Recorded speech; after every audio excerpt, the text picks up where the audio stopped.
How's it going, everyone? I'm Sir Funny Botom, and it's the end of the year again, which means it's time for an end of the year game awards, or whatever, top 5 games of 2015. Now, last year, in 2014, I did top 5 games of 2014, but that's because there wasn't a lot of good games that came out in 2014, unfortunately. 2015, I'm doing 5 because I didn't play enough of the good games. A lot of games that are probably going to be missing from the list simply because I didn't play them.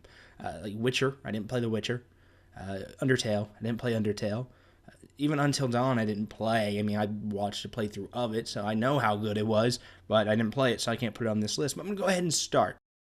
Starting the list off at number 5 is Mortal Kombat X. Growing up, I wasn't the biggest fighting game fan, but when I played Mortal Kombat 9, it really just changed my perception of them entirely. In fact, I can appreciate any fighting game, or any good fighting game nowadays, because of Mortal Kombat 9. And the best thing about it wasn't really just the gameplay, it was that the story mode was so good that it kept me invested to learn how to play them. And Mortal Kombat X did the same thing with the story mode, playing through as each individual character, but not in a way that just stops it as old traditional fighting games used to. It's continuous and everyone's involved. And that's the great thing about it. Another good thing is, well, the gameplay is really good. It's a fluid fighting game. I mean, who would have thought Mortal Kombat's a good fighting game?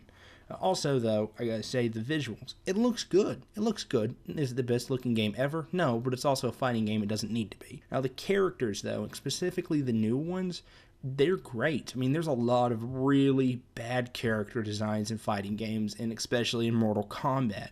But this time around, the new characters, they're awesome. Every character is awesome. Well, every new traditional character. I mean, we don't need to talk about Jason, but still, every character that was new is really good and very well done. The game was competitive and it kept me hooked for quite a while. Not to say that it didn't have its downfalls. I mean, I think we all know how the PC launch was, and if I'm right, PC version still isn't very good. However, I played it on Xbox, so I didn't have any of those problems. Coming in at number 4 is Fallout 4. So this game I have been looking forward to coming out since I finished Fallout 3. And it finally came out this year in 2015, and I was super excited. Then I played it, and I've enjoyed it. I think it's a really good game. I think it's a terrible Fallout game. I'm not really going to say a whole lot of my issues with it. I'm just going to go ahead and say the story's not too good, and they took out a lot of role-playing elements, and also what made it feel like Fallout. But I still really enjoyed it, mostly because, well, the gameplay, at least from Fallout 3 New Vegas, has been extremely revamped, and it's actually pretty good shooting-wise. Now, exploring, it's a Bethesda game. I like Bethesda games, especially because of their worlds. They're fun to explore, and that's no different in Fallout 4.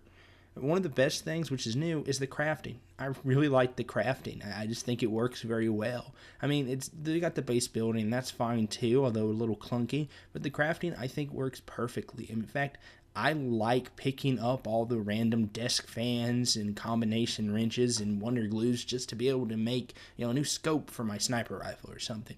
I think they did a very good job of making an interesting game, but a bad job making a Fallout. But that doesn't change the fact that I think Fallout 4 is a really good game. And a lot of the criticism people are saying are probably coming from places because they're diehard Fallout fans and this doesn't feel like Fallout. It's still really fun, and I'm definitely looking forward to getting some mods on the Xbox and then also playing some more of the DLC, because Bethesda usually has pretty decent DLC. So I still think Fallout 4 deserves my number 4 spot. At number 3 is Rocket League. So Rocket League, it's great. It's fun. I'm not the biggest sports fan. In fact, I don't like any sports at all. I'm not a big car fan. In fact, I know nothing about cars, really. However, Rocket League, it's great. It's super fun. Playing soccer or football with a car, why don't we do that in real life? I got nothing bad to say about this game. The only reason it's not in my number 1 spot is because I had to play it alone because none of my friends own Rocket League. But this is a great game. It's an amazing multiplayer. It's very competitive. It's just fun. There's nothing more to say about it. It's fun. I don't know anything bad about Rocket League. I mean, either you love it or you hate it or you haven't played it yet. The runner-up this year is Grow Home. Grow Home's a game I picked up just randomly because it was free for PS Plus, and I fell in love with it almost instantly. I did a video on it a couple months ago, and I gotta say, I still agree with it. I mean, I played it for a long time just to sort of relax. I mean, I did everything. I found everything. I got to the mothership. It was fun. one of the best things was the physics. You know, you run up to a dodo bird to try to grab it, and you do, and then you fall off of a cliff, and you free fall with a dodo bird for just, you know, like 5,000 feet. It was just fun. It was relaxing. It was just neat. The climbing worked. The jetpacking worked. It's just a good game. Now, I know a lot of people say it's a little boring, and I suppose it is, but, you know, I was having fun. It was just relaxing. Now, I don't think I could play it for 10 hours straight, but then again, you really don't need to always play games for long periods of time. Sometimes it's fun just to play something to relax, and that's exactly what Grow Home did. If you haven't played Grow Home yet, I strongly, strongly recommend you give it a go, because it's fun and relaxing. And finally, at number 1, my favorite game of 2015, Dying Light. I feel like Dying Light was forgotten back in January when it came out. It was a great game, but now that we're all the way 12 months later, people have forgotten about it. But it's still an amazing game. It did something that we didn't think possible. It made Dead Island a great game. The same people that made Dead Island made this game. Why couldn't they have done this with Dead Island? It doesn't matter. The point is that Dying Light was a great game. I mean, one, the world. I mean, it's fun to explore with the zip lining and the free running, but it also felt alive with death. I mean, there were zombies everywhere, but it felt like that. It wasn't just like a big world with a couple zombies and a couple alleys. No, they were all over the place, and it grew and it grew.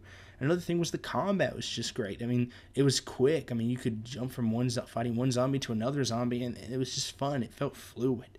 The free running, as I already mentioned, it was well done. It was executed very well. Another good thing was that their nighttime system. At night, a lot of the zombies get a lot more terrifying. You know what? It worked. Fighting those, even with great items, was a bad idea. You just run from them and try to get to any safe room as possible to avoid nighttime. All in all, Dying Light was a great game. A great game that no one expected it to be. And I think it's really unfair that people have forgotten about it. I mean, I played this game so much. I know of so many people who played this game so much, but I think just because it came out in January, people are going to forget about it and have. Either way, I feel like 2015 was a great year. Even though I didn't get to play all the big games, there were plenty to play. And I'm very excited to see what 2016 brings. I want to thank you so much for watching. It was fun going back and seeing all the games I played this year, and also the ones I didn't get to play this year from when I was making the opening intro to it. You know, there was a lot of good games that came out this year. I was surprised, especially because 2014 wasn't all that good. Speaking of which, if you want to watch my top 5 games of 2014, the link is right there. I'll also put it in the description if I can remember to do so.